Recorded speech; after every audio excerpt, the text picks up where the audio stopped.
A free-to-play and earn game that is built in a Mafia metaverse? Yes, it is coming true, and today we're going to dive into that project called Mobland and look through Balthazar's research report. So stay tuned.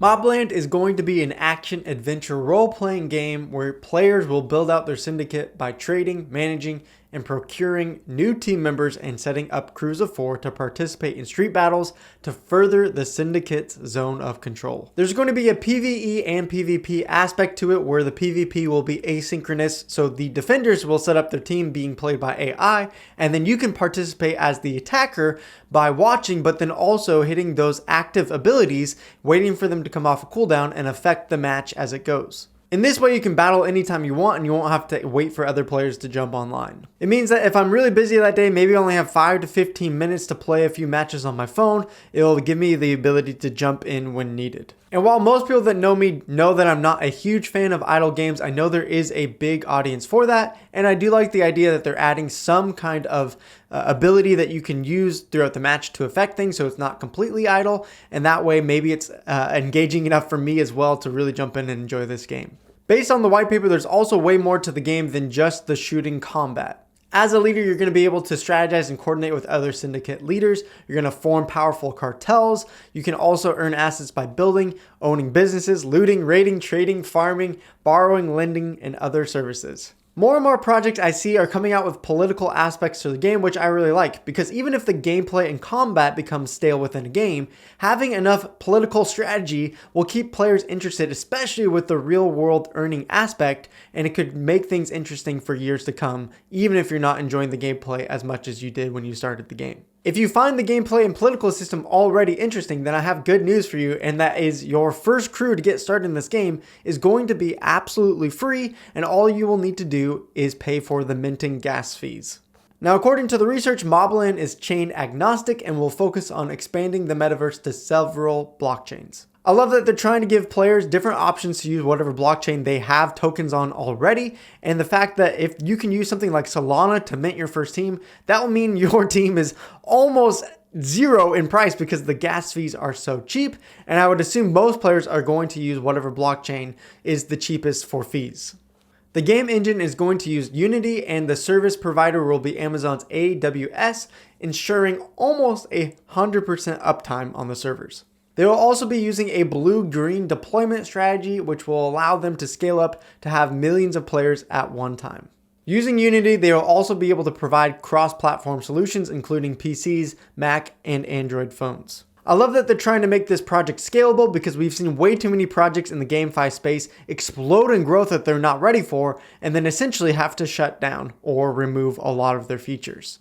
They also state they'll have a wide selection of usable wallets, which again is nice because it seems like they're really trying to bring this game to many players across many different blockchains and get them all into one space.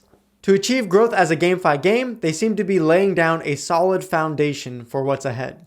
On top of what they're building, they're trying to use their syndicate protocol to add layers and allow the community to add more content to this metaverse. They have a similar plan to what Roblox does with its community developers. This is awesome if they can achieve that because it means their game could expand to other things like MOBAs, first-person shooters, you name it. However, I do see a lot of projects say this, and I've yet to see a lot of projects actually pull this off because, of course, every game needs time, resources, development, money, all those things to make it, and just because you say the community can build on it doesn't mean they will. For the tokenomics and economy of this game, Mobland sets out to be a free-to-play and earn game.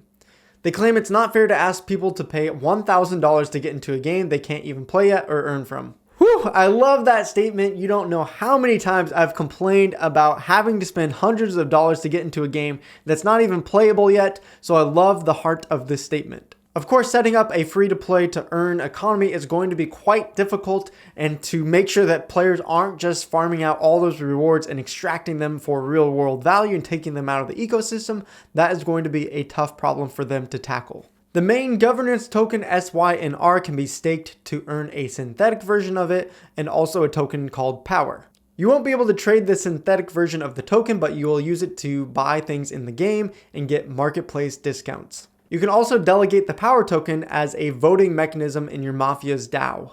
It's good to see so much staking benefits for the governance token. That usually means that more people will hold on to it and stake it. It also means that it becomes more about the utility in the game and Metaverse rather than just a token to earn interest on. You can also refer to the research report to get the full breakdown of their SYNR tokenomics. Mobland also has a pretty impressive team and investors behind this project. Balthazar's research shows that this team is full of titans in their field that all have been central in many of the games we've come to love over the years. They've worked on massively successful games like Mirror's Edge, Mass Effect 2, Watch Dogs, and others.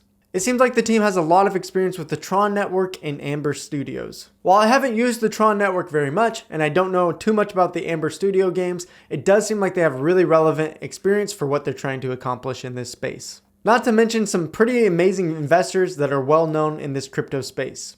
Unfortunately, the roadmap doesn't have too much on it and they don't have any specific dates, so we don't get to know when we will be able to play this game, but it seems like they're almost done with phase 1 and the first thing in phase 2 is a full game launch, so hopefully we'll get some dates from the team soon. Once it does come out, I would love to playtest it and get a better feel for what the gameplay of the game is.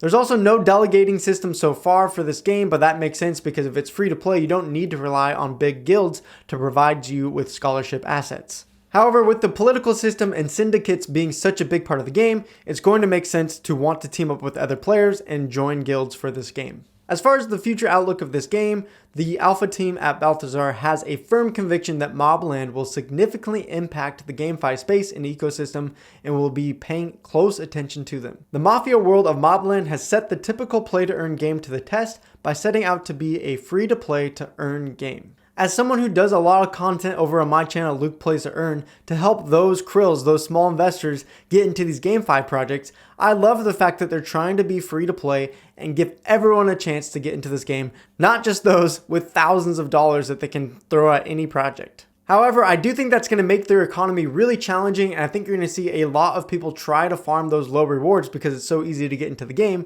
and extract them elsewhere. This could in turn though help players that are looking to climb the charts to buy up some really cheap resources, really cheap assets, and start earning decently once they get closer to the top. And if the gameplay is engaging and fun enough for people to keep wanting to play even if the rewards are initially low, then that could help it have long-term success as players will continue no matter what the rewards are at the time. Since there aren't too many successful free-to-play GameFi games out there, they're not going to have a ton to learn from, so I expect some initial trial and error periods for this game as they build out. However, I love what the team is trying to accomplish, and I'll be rooting from the sidelines cheering them on. So stay tuned to hear more about this project from Balthazar coming up. Feel free to read through the whole research report to learn even more than what I've shared here today, and hopefully one day you'll be joining alongside me and Balthazar in our syndicate to take over Mobland.